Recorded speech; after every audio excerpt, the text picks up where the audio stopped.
তো সপুষ্পক উদ্ভিদের যৌন জনন।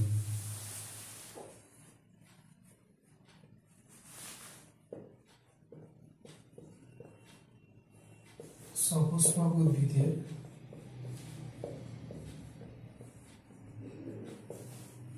যৌন জনন। সপুষ্পক উদ্ভিদের যৌন জনন আজকে আমরা লাস্ট পার্টটা দেখে নেব। তো লাস্ট পার্টটা দেখার জন্য আমি একটা প্রথমে ওভারি অঙ্কন করছি। ঠিক আছে,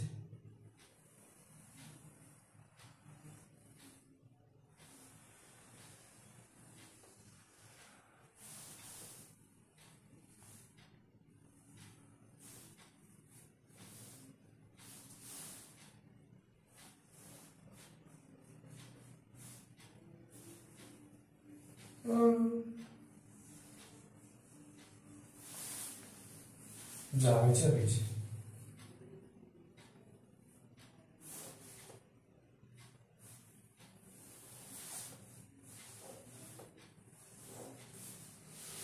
তো এটা হচ্ছে আমাদের গর্ভপত্র বা গর্ভকেশর। এটাকে কি বলবো আমরা? এটাকে বলবো আমরা ডিম্বাশয়। ডিম্বাশয় বা গর্ভাশয়। ঠিক আছে, এটা হচ্ছে ডিম্বাশয় বা গর্ভাশয়। এবার এখানে রয়েছে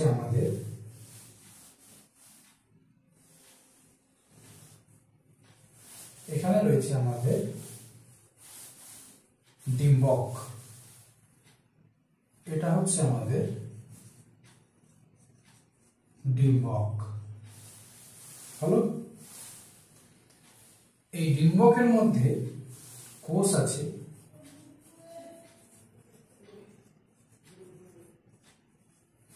এই কোষগুলোকে বলা হয় নিউসেলাস। কোষগুলোর নাম কি? নিউসেলাস। এটা হচ্ছে আমাদের, আচ্ছা আরো কিছু ড্র করি তারপরে বলছি। এটা হচ্ছে আমাদের গর্ভদণ্ড। গর্ভদণ্ড, ঠিক আছে। এটা হচ্ছে গর্ভমুণ্ড।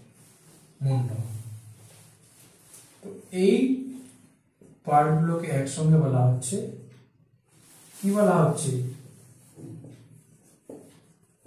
গর্ভপত্র বা গর্ভকেশর, কেশরিয়া। তাহলে এটা কি? গর্ভমুণ্ড, গর্ভদণ্ড আর হচ্ছে ডিম্বাশয় বা গর্ভাশয়। এই তিনটা অংশকে একসঙ্গে বলা হচ্ছে গর্ভপত্র বা গর্ভকেশর। এবার গল্প হচ্ছে যে এই যে ডিম্বাশয় রয়েছে, এই ডিম্বাশয়ের ভেতরে রয়েছে ডিম্বক। ডিম্বকের মাঝখানে এগুলো কোষ আছে। এগুলো কোষকে বলা হবে নিউসেলাস। কি বলা হবে? নিউসেলাস। ঠিক আছে, এই কোষগুলো হচ্ছে আমাদের ডিপ্লয়েড কোষ। কেমন কোষ? ডিপ্লয়েড। হলো, এই নিউসেলাস গুলোর মধ্যে থেকে একটা নিউসেলাস কি হবে? আলাদা, সবার থেকে আলাদা হয়ে যাবে। ঠিক আছে, মনে করো এই নিউসেলাসটা সবার থেকে আলাদা হয়ে যাবে। এটা কেমন হবে? ধীরে ধীরে এর সাইটোপ্লাজমটা বেশ বড় হবে, নিউক্লিয়াসটা বেশ বড় হবে, পুষ্টি বেশি শোষণ করবে। যতগুলো কোষ থেকে না, তার মধ্যে এই সব থেকে ধীরে ধীরে বড় হয়ে যাবে। তো এবার আমি মুছে দিচ্ছি সমস্ত কোষকে। এই একটা কোষ আছে যেটা বৃহৎ আকার ধারণ করলো। ঠিক আছে, তো নিউক্লিয়াস চলে গেল। নিউক্লিয়াস থেকে একটা কোষ আসলো যেটা বৃহৎ আকার ধারণ করলো। একে বলবো আমি রেণু মাতৃকোষ। কি বলবো? রেণু মাতৃকোষ। রেণু মাতৃকোষ এটা হচ্ছে আমাদের ডিপ্লয়েড। নিউক্লিয়াস থেকে এটা তৈরি হয়েছে। তো নিউক্লিয়াস ডিপ্লয়েড, তো রেণু মাতৃকোষও ডিপ্লয়েড। এবার এই রেণু মাতৃকোষের হবে মিয়োসিস কোষ বিভাজন। কি কোষ বিভাজন হবে? মিয়োসিস কোষ বিভাজন। যখন রেণুমাত্রিক কোষের মিয়োসিস কোষ বিভাজন হবে তো এখান থেকে 4টি কোষ তৈরি হবে। আচ্ছা, কোন ডিপ্লয়েড কোষের যদি মিয়োসিস হয় তাহলে কি হবে? ওখানে 4টা অপত্য হ্যাপ্লয়েড কোষ তৈরি হবে, হবে কি না? তো 4টি হ্যাপ্লয়েড কোষ, 4টি কোষ হ্যাপ্লয়েড তৈরি হবে। তার মানে এই ডিপ্লয়েড কোষ থেকে, এই ডিপ্লয়েড কোষ এটা কি আছে? রেণুমাত্রিক কোষ ডিপ্লয়েড ছিল, এই মিয়োসিস হলো, তো মিয়োসিস হয়ে 4টা হ্যাপ্লয়েড কোষ তৈরি হলো। তো মিয়োসিস করে দিচ্ছি, এটা মিয়োসিস করে দিলাম, ঠিক আছে। তো এখানে 1টা 2টা 3টা 4টা হ্যাপ্লয়েড কোষ আছে, হলো। এই যে 3টা হ্যাপ্লয়েড কোষ ডিজেনারেট হয়ে যাবে, মানে বিনষ্ট হয়ে যাবে, একটা হ্যাপ্লয়েড কোষ বেঁচে থাকবে। তো এইগুলো হচ্ছে আমাদের 4টা অপত্য কোষ। এর মধ্যে থেকে এই 4টা কোষের মধ্যে থেকে আমাদের এই 3টা কোষ ডিজেনারেট হয়ে গেল, মানে ডেস্ট্রয় হয়ে গেল, ধ্বংস হয়ে গেল, একটা কোষ বেঁচে আছে। একে বলা হবে আমাদের স্ত্রী জনন কোষ, ঠিক আছে। এটা কি হবে? স্ত্রী জনন কোষ। এটা এবার এটা মাইটোসিস করবে, ঠিক আছে। এই কোষটা আকৃতিতে বড় হবে, দিয়ে কি করবে? এর এখানে নিউক্লিয়াসটা ডিভাইড করবে, নিউক্লিয়াসটা 4বার ডিভাইড করবে। 1টা 2টা 3টা 4টা 5টা 6টা 7টা 8টা। এই নিউক্লিয়াস গুলো ডিভাইড করলো, মানে রেণুমাত্রিক কোষ হ্যাপ্লয়েড ছিল, 3টি নষ্ট হলো,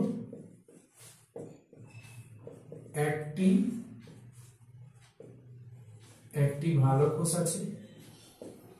সেই কোষটা ক্যারিওকাইনেসিস করলো, ক্যারিওকাইনেসিস মানে কি? ডিভিশন অফ নিউক্লিয়াস ডিভাইড করলো। কেমন ক্যারিওকাইনেসিস? মাইটোসিসের মতো ক্যারিওকাইনেসিস, ঠিক আছে। ক্যারিওকাইনেসিস করার পর এখানে 8টা নিউক্লিয়াস তৈরি হবে। তো কয়বার ক্যারিওকাইনেসিস হবে? একবার হলো, সিঙ্গেল ছিল ডাবল হলো, দুবার হবে 2টা থেকে 4টা, 3বার হবে 4টা থেকে 8টা, মানে 3বার ক্যারিওকাইনেসিস ঘটবে। এরপরে একটা নিউক্লিয়াস এখানে আটকে গেল, এর চারিদিকে পর্দা তৈরি হয়ে গেল, কোষ পর্দা। এটা একটা কোষ হয়ে গেল, একটা নিউক্লিয়াস এখানে আটকে গেল, এটা একটা কোষ হয়ে গেল। একটা নিউক্লিয়াসের পরে চারপাশে আরেকটা পর্দা তৈরি হয়ে গেল, এখানে একটা কোষ আটকে গেল। এবার বাকি একটা নিউক্লিয়াস এখানে, একটা নিউক্লিয়াস এখানে, একটা নিউক্লিয়াস এখানে, এগুলো পর্দাবৃত হয়ে গেল। আর এই যে 2টা নিউক্লিয়াস আছে কিনা, এরা একসঙ্গে যুক্ত হয়ে থাকলো। এইভাবে দেখাচ্ছি, এই যে একটা নিউক্লিয়াস আছে আর এটা এর সঙ্গে আরেকটা নিউক্লিয়াস, ঠিক আছে। একটু ফোটা দিয়ে দিচ্ছি। এটাকে বলা হবে নির্মিত নিউক্লিয়াস। তো এদিকে 3টা, মানে এই নিউক্লিয়াস গুলো বিভাজিত হয়ে গেছিল। প্রথমে 8টা নিউক্লিয়াস হলো, 3টা নিউক্লিয়াস দিয়ে নিচে 3টা কোষ তৈরি হলো, উপরে 3টা কোষ তৈরি হলো, মাঝখানে 2টা নিউক্লিয়াস একসঙ্গে যুক্ত হয়ে গেল, ঠিক আছে। এই যে উপরে যে কোষটা আছে, উপরের কোষগুলোর মধ্যে এই কোষকে বলা হবে ডিম্বাণু, এই কোষকে বলা হবে ডিম্বাণু। আর যে কোষ আছে এই কোষকে বলা হবে সহকারী কোষ, ঠিক আছে। সহকারী কোষ, সহকারী কোষ এটা একটা, সহকারী কোষ এটাও একটা। এই দুটো হচ্ছে সহকারী কোষ, মাঝখানে একটা ডিম্বাণু। এই যে নিচে 3টা কোষ আছে, এগুলোকে বলা হবে প্রতিপদ কোষ। কি বলা হবে? প্রতিপদ কোষ। প্রতিপদ কোষ অ্যান্টিপোডাল সেল হলো। এই ঘটনা হয়ে গেছে, মানে আমাদের ডিম্বকের মধ্যে ডিম্বাণু তৈরি হয়ে গেছে। এবার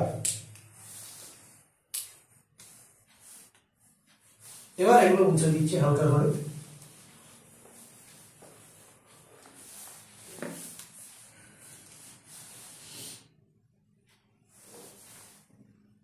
এটা হচ্ছে আমাদের, এটা কি পুংকেশর, উপরের এই অংশকে বলবো আমি পরাগধানী,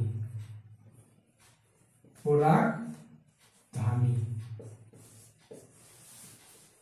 আর এটাকে বলবো আমি পুংদণ্ড, পরাগধানী আর পুংদণ্ড। পরাগধানীর মধ্যে আছে পরাগ রেণু মাতৃ কোষ, যার থেকে পরাগ রেণু তৈরি হয়। তো পরাগধানীতে তৈরি হলো আমাদের পরাগ রেণু। কি তৈরি হয়েছে? পরাগ রেণু। এটা কি বলছি আমি? এটাকে বলছি পরাগ রেণু। এই পরাগ রেণুর, ঠিক আছে, এই পরাগ রেণুর এটা হচ্ছে বহিস্তক, আর এটা হচ্ছে অন্তস্তক। ঠিক আছে, পরাগ রেণু এটা হচ্ছে বহিস্তক আর একটা হচ্ছে অন্তস্তক। আরো অনেক ডিটেলস কনসেপ্ট আছে, ওগুলো তোমাদের দরকার নেই, তোমাদের যেটা দরকার আছে বুঝিয়ে দিচ্ছি। পরাগ রেণু, পরাগধানী থেকে পরাগ রেণুটা বের হয়ে গেল, এই পরাগ রেণু বের হয়ে চলে আসলো এখানে। যখন কি হচ্ছে, পরাগধানী থেকে পরাগ রেণু গর্ভমুণ্ডে এসে পড়ে, এই ঘটনাটা কি বলে? পরাগযোগ বা পলিনেশন। পরাগযোগ বা পলিনেশন, চালাক হচ্ছে, পরাগযোগ বা পলিনেশন। তো এবার পরাগযোগ বা পলিনেশন সম্পন্ন হচ্ছে। এবার পরাগযোগ আর পলিনেশন যখন হলো, পরাগযোগ বা পলিনেশন কি? পরাগধানী থেকে পরাগ রেণু ফুলের গর্ভমুণ্ডে এসে পড়ছে। পরাগধানী থেকে পরাগ রেণু ফুলের গর্ভমুণ্ডে এসে পড়ছে। এবার এখানে তাহলে পরাগ রেণু নিয়ে চলে আসছে এখানে।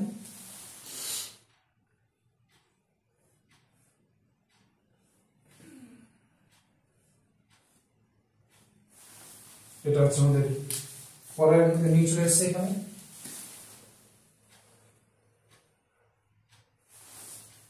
এবার এই পরাগ রেণু কি হবে? এখানে ফুলের মিষ্টি রসকে শোষণ করবে, গর্ভমুণ্ডের উপর যে মিষ্টি রস আছে সেটাকে শোষণ করবে। আচ্ছা, এই যে গাছটা, এই যে পরাগধানীটা, যে পুংকেশরটা, মনে করো এটা মটর গাছের পুংকেশর, কোনো একটা মটর গাছের এটা পুংকেশর। ওই মটর গাছের পুংকেশর থেকে মটর গাছের পরাগ রেণু চলে আসলো এখানে। এটা একটা অন্য গাছ, এটা হচ্ছে মটর গাছের, মনে করো এই মটর গাছের এটা হচ্ছে গর্ভমুণ্ড, এখানে এসে পড়লো। তো একই প্রজাতির যখন পরাগ রেণু আছে তখন কিন্তু বাকি কাজটা হবে। মনে করো এখানে পুড়ে আসছে জাম গাছের পরাগ রেণু, আর এটা হচ্ছে আম গাছ, তো বাকি প্রসেস কিন্তু হবে না, সেম গাছের হতে হবে। মনে করো এটা পরাগ রেণু, হচ্ছে মটর গাছের, আর এটা এই যে বাকি অংশটা, এই যে গর্ভকেশরটা আছে, এটা মটর গাছের, এটা অন্য। তাহলে বাকি প্রসেসটা এখন যেটা ঘটতে চলছে ওটা ঘটবে। জাস্ট তোমরা মনে রাখো যে পরাগ রেণু এখানে এসে পড়লো গর্ভমুণ্ডে। এবার গর্ভমুণ্ডে কি করবে? মিষ্টি রসকে শোষণ করবে। তো মিষ্টি রসকে শোষণ করলো, মিষ্টি রসকে শোষণ করে কি করবে? এখানে একটা পরাগ নালী সৃষ্টি করবে, পরাগ नाली सृष्टि करবে। नाला नाली वाली बात नहीं करना है, ठीक है।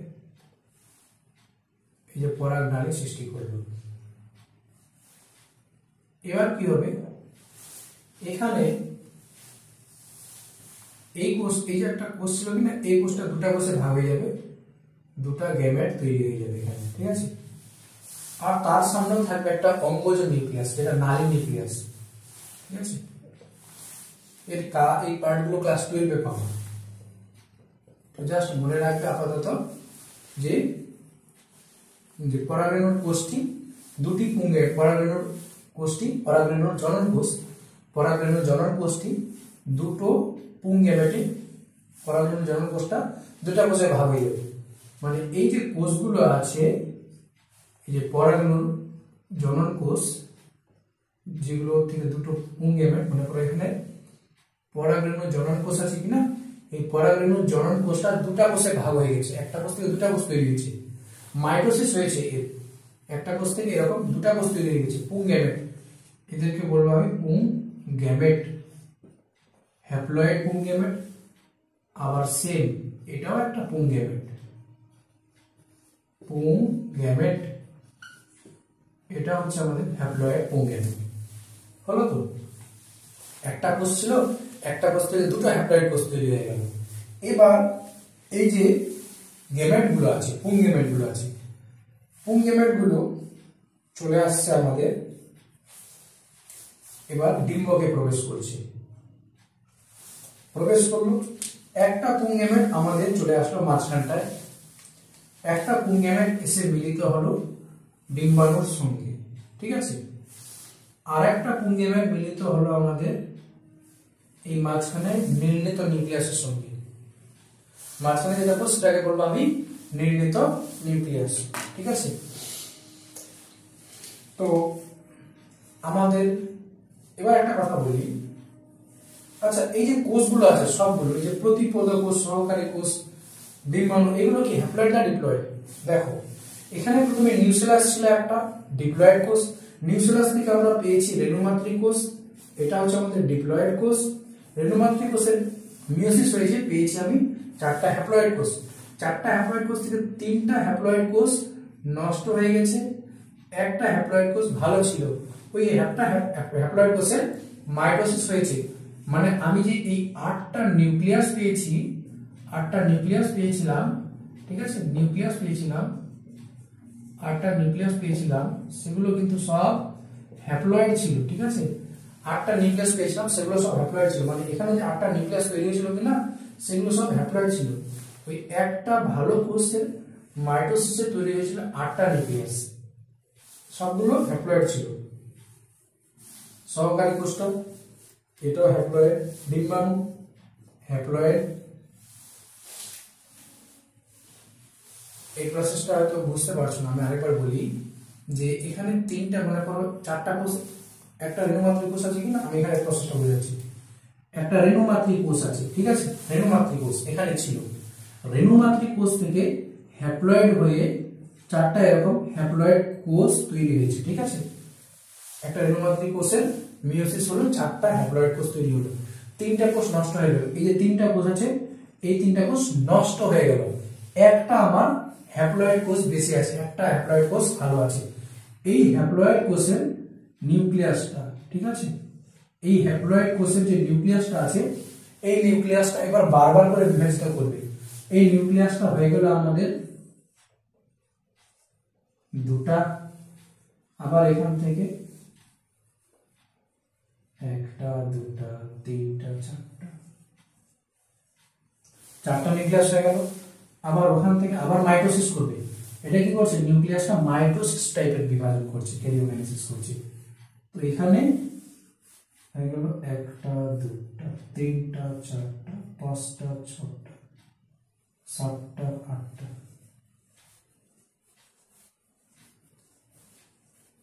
চারটা থেকে 8টা হ্যাপ্লয়েড নিউক্লিয়াস তৈরি হয়েছিল। এবার হ্যাপ্লয়েড নিউক্লিয়াস গুলো থেকে, হ্যাপ্লয়েড নিউক্লিয়াস গুলো এরকম সঞ্চিত হয়ে যাচ্ছে।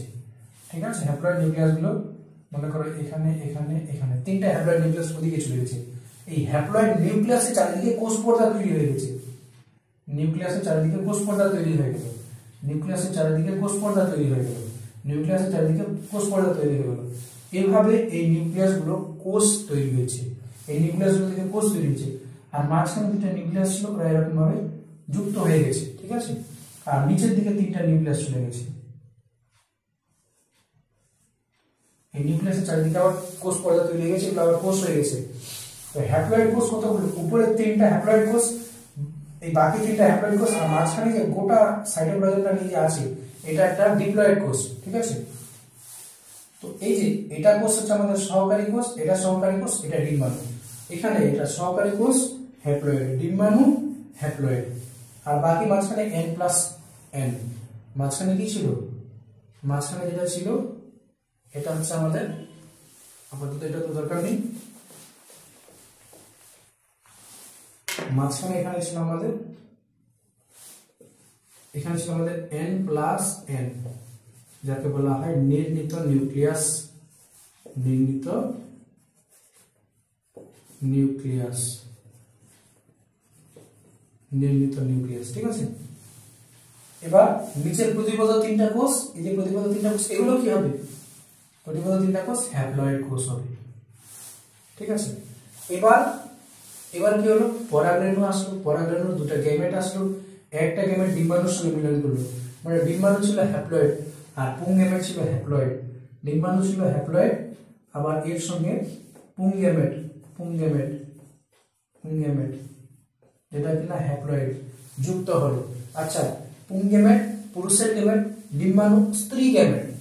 তো পুংগেমেট আর পুংগেমেট, ঠিক আছে, বা পুরুষ গেমেট স্ত্রী গেমেট বা ডিম্বাণু, এই দুটোর মিলনে তৈরি হবে জাইগোট। এই দুটোর মিলনে তৈরি হবে জাইগোট, ঠিক আছে। জাইগোট কি হবে? জাইগোট এই যে n+n, জাইগোট হবে ডিপ্লয়েড, জাইগোট হবে আমাদের ডিপ্লয়েড। এই জাইগোট থেকে তৈরি হবে আমাদের ভ্রূণ, জাইগোট থেকে তৈরি হবে আমাদের ভ্রূণ, ঠিক আছে। ভ্রূণ থেকে তৈরি হবে বীজ, ভ্রূণ থেকে তৈরি হবে বীজ, বীজ থেকে তৈরি হবে চারা গাছ।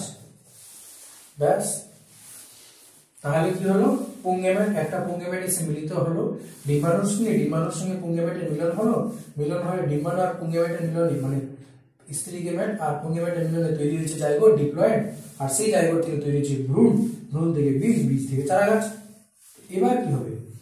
এবার এই যে আছে আমাদের মাঝখানে যে ছিল নির্ণীত নিউক্লিয়াস, ওর সঙ্গে আবার একটা পুংগেমেট এসে মিলিত হয়েছে, ওই নির্ণীত নিউক্লিয়াসের সঙ্গে আবার একটা পুংগেমেট এসে মিলিত হয়েছে, ঠিক আছে। পুংগেমেট এসে মিলিত হয়েছে। পুংগেমেট কি হ্যাপ্লয়েড? আচ্ছা, তুমি দেখো তো এখানে নির্ণীত নিউক্লিয়াস ছিল, হ্যাপ্লয়েড, আর পুংগেমেট আবার হ্যাপ্লয়েড। তাহলে এটা কি বলা হচ্ছে? এটাকে বলা হয় প্রাইমারি এন্ডোস্পার্ম কোষ। এটা যেটা তৈরি হবে কিনা এটাকে বলা হয় প্রাইমারি এন্ডোস্পার্ম, প্রাইমারি এন্ডোস্পার্ম কোষ, ঠিক আছে। প্রাইমারি এন্ডোস্পার্ম কোষ বা প্রাথমিক শস্য কোষ বলা যেতে পারে, ঠিক আছে। প্রাইমারি এন্ডোস্পার্ম বা প্রাথমিক শস্য কোষ। আচ্ছা, প্রাথমিক শস্য কোষটা কেমন হবে? নির্ণীত নিউক্লিয়াস ছিল, হ্যাপ্লয়েড প্লাস হ্যাপ্লয়েড, আর এই দিক থেকে পুংগেমেট আসলো হ্যাপ্লয়েড। অর্থাৎ কি হবে? n+n+n, মানে 3টা n হচ্ছে 3n।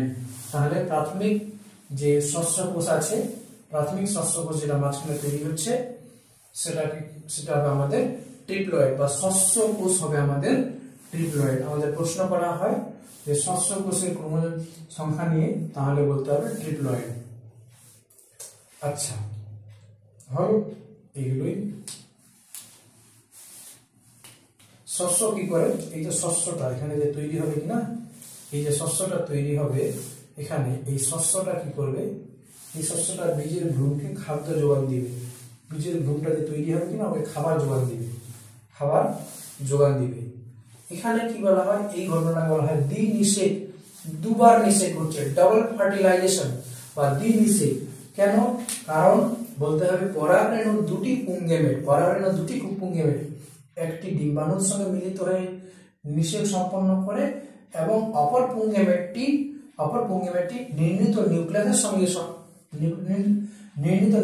সঙ্গে মিলিত হয়ে নিষেক সম্পন্ন করে। আবার বলছি, দ্বিনিষেক বলা হয় কেন, যে পরাগরেণুর পুংগেমেট দুটি একটি ডিম্বাণুকে নিষিক্ত করে নিষেক সম্পন্ন করে, অপর পুংগেমেট নির্মিত নিউক্লিয়াসকে নিষিক্ত করে।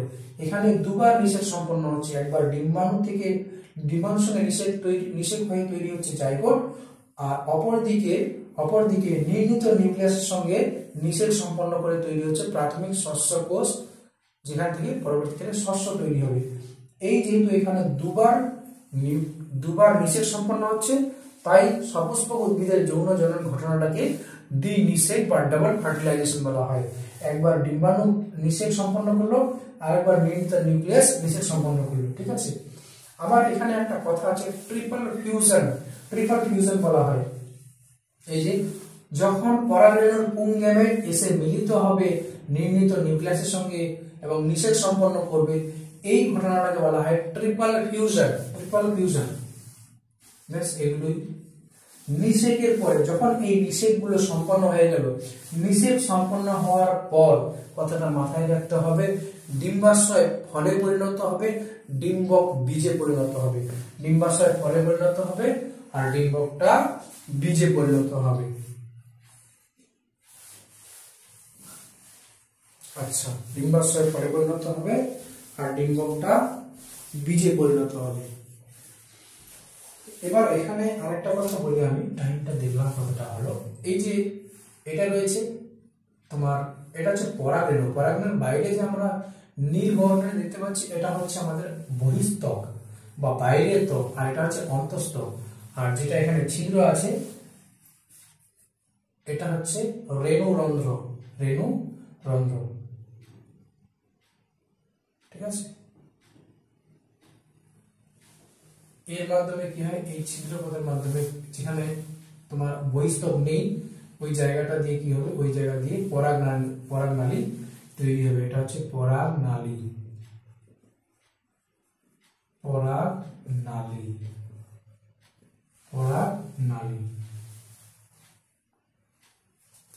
Spore germination, পরাগনালী। তাও আরেকবার পরাগরেণু এসে পড়লো এখানে, পরাগরেণু কি করলো, মিষ্টি রস শোষণ করলো গর্ভমুণ্ড থেকে, শোষণ করে এখানে এসে আমাদের পুংগেমেট দুটাকে ছেড়ে দিল। একটা পুংগেমেট ডিম্বাণুর সঙ্গে মিলিত করলো, অপর পুংগেমেটটা তোমার নির্মিত নিউক্লিয়াসের সঙ্গে নিষেক সম্পন্ন করলো। বাস, বাকিটাতে বলা হয়েছে।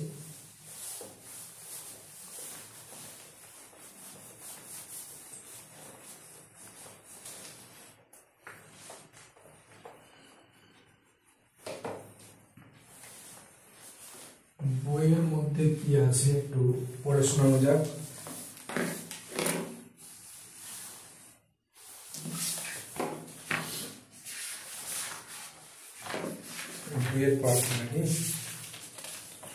তাহলে 1 নম্বর পয়েন্টটাতে কি বলছে, পরিণত পরাগরেণু পরাগধানী থেকে নির্গত হয়ে গর্ভমুণ্ডে স্থানান্তরিত হয়।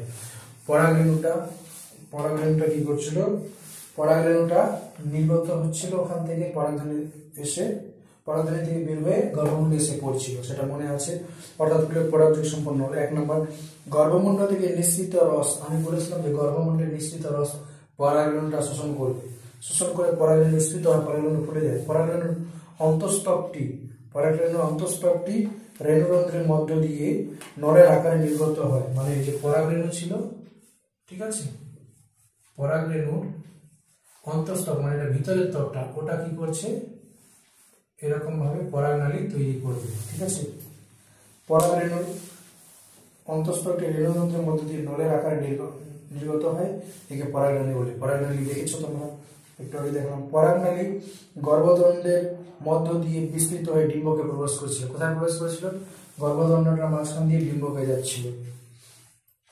পরাগরেণুর নিউক্লিয়াসটি পরাগনালীতে এসে দুটি পুংজনন কোষ গঠন করে।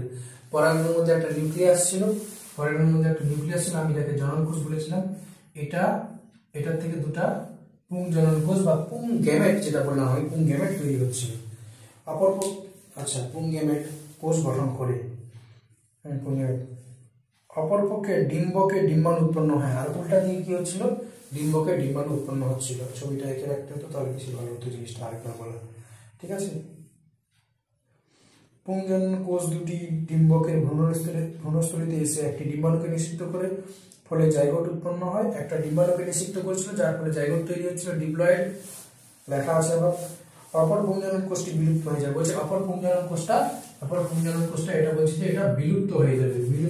কিন্তু তারপরে লাইনটা বলছে সস্যল উদ্ভিদের ক্ষেত্রে পুংজনন কোষটি নির্মিত নিউক্লিয়াসকে নিষিক্ত করে, এই যে নির্মিত নিউক্লিয়াস ছিল, ওকে এসে নিষিক্ত করে কি করছিল, ট্রিপল ফিউশন তৈরি করছিল না, দিয়ে শস্য কোষ তৈরি করছিল। তার মানে শস্য কোষ হচ্ছে ট্রিপ্লয়েড, শস্য কোষ কি ট্রিপ্লয়েড, আর জাইগোট ডিপ্লয়েড, জনন কোষ হ্যাপ্লয়েড। কথাগুলো মাথায় রাখতে হবে। জাইগোট বারবার বিভাজিত হয়ে ডিম্বকের মধ্যে ভ্রূণ গঠন করে। জাইগোট থেকে কি তৈরি করেছিলাম মনে আছে তো, ভ্রূণ তৈরি করেছিলাম। জাইগোট থেকে ভ্রূণ থেকে বীজ থেকে চারাগাছ, জাইগোট থেকে ভ্রূণের গঠন করে। নিষেকের পর ডিম্বকটি বীজে, বলেছি নিষেকের পর ডিম্বকটা থেকে বীজ তৈরি হয় এবং ডিম্বাশয় বৃদ্ধি হয়ে ফল তৈরি করে। ডিম্বাশয় ফলে উন্নত হয়, এই কথাটা বলা হয়েছে। বীজের মধ্যে ভবিষ্যৎ উদ্ভিদ বা ভ্রূণ অবস্থিত হয়। অবশ্যই বীজ থেকে চারাগাছ তৈরি হবে, যে কথাটা আমি বললাম, যা অনুকূল পরিবেশে অঙ্কুরিত হয়ে শিশু উদ্ভিদ বা চারাগাছ জন্মায়। ব্যাস হয়ে গেল। তারপর নিচে যে লাইনটা আছে, ডিম্বকের ভ্রূণস্থলীতে এই সময় মোট 8টি নিউক্লিয়াস সৃষ্টি হয়েছে। 8টি নিউক্লিয়াস সৃষ্টি হলো। উপরের দিকে থাকে 3টা, উপরের দিকে থাকবে 3টা, দুটো সহকারী কোষ, উপরের দিকে ছিল দুটো সহকারী কোষ, আর কি ছিল একটা ডিম্বাণু। দুটো সহকারী কোষ দুই দিকে, আর মাঝখানে ডিম্বাণুটাকে রেখেছিলাম এরকম ভাবে। দুটো সহকারী কোষ, এই যে দুটো সহকারী কোষ, আর মাঝখানে ছিল আমাদের ডিম্বাণু, সহকারী কোষ, ডিম্বাণু, সহকারী কোষ। আর নিচের দিকে 3টা প্রতিপদ কোষ, নিচের দিকে এরকম 3টা ছিল, ঠিক আছে। এই 3টাকে কি বলছিলাম, প্রতিপদ কোষ। মাঝখানে ছিল নির্মিত নিউক্লিয়াস, মাঝখানে ছিল নির্মিত নিউক্লিয়াস, এভাবে ছিল নির্মিত নিউক্লিয়াস N+N, ডিপ্লয়েড ছিল নির্মিত নিউক্লিয়াস, ঠিক আছে। ব্যাস।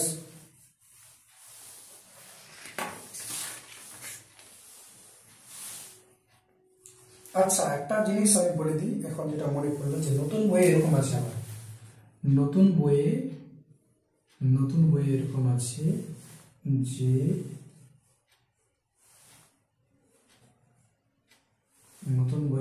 আছে যে আমাদের, তোমার মনে করে দিচ্ছি আমি এখানে, এরকম ভাবে নতুন বইয়ের ডিম্বাণুটা হয়তো নিচে আছে, আর এই দুটোকে প্রতিপদ সহকারী কোষ বলা হচ্ছে, আর উপরের 3টাকে, ঠিক আছে, উপরের 3টাকে বলা হচ্ছে প্রতিপদ কোষ, আর মাঝখানে নির্মিত নিউক্লিয়াস। তো ঠিক আছে, এটাতে কনফিউজ হওয়ার কিছু নেই। হয়তো মনে হতে পারে স্যার একটা বই তো বলেছে ডিম্বাণুটা উপরে, আর একটা বই বলছে ডিম্বাণুটা নিচে। কোনো ব্যাপার না, কিছু ক্ষেত্রে এরকম হয়, কিছু ক্ষেত্রে ডিম্বাণুটা নিচে থাকে, আবার কিছু ক্ষেত্রে কি হয়, ডিম্বাণুটা নিচে থাকবে আর তার দুপাশে দুটা সহকারী কোষ, এরকম কিছু ক্ষেত্রে হয়। আবার কিছু ক্ষেত্রে কি হয়, কিছু ক্ষেত্রে ডিম্বাণুটা থাকবে উপরে, এই যে ডিম্বাণুটা থাকবে উপরে, এখানে থাকবে ডিম্বাণু, ঠিক আছে, আর তার পাশের কোষ দুটো হয় আমাদের তোমার সহকারী কোষ, আর এগুলো হয়ে যায় তখন প্রতিপদ কোষ। ডিম্বাণু যদি উপরে থাকে তাহলে নিচের 3টা প্রতিপদ কোষ, তার দুপাশে দুটো আছে সহকারী কোষ। ডিম্বাণু যদি নিচে থাকে তাহলে তার পাশে দুটো সহকারী কোষ, বিপরীত 3টা হচ্ছে প্রতিপদ কোষ। একবার ভালো করে দিবা তাহলে বুঝে যাবে। ব্যাস, এটাই হচ্ছে আমাদের সংস্কৃত দিয়ে জন্য শেষ।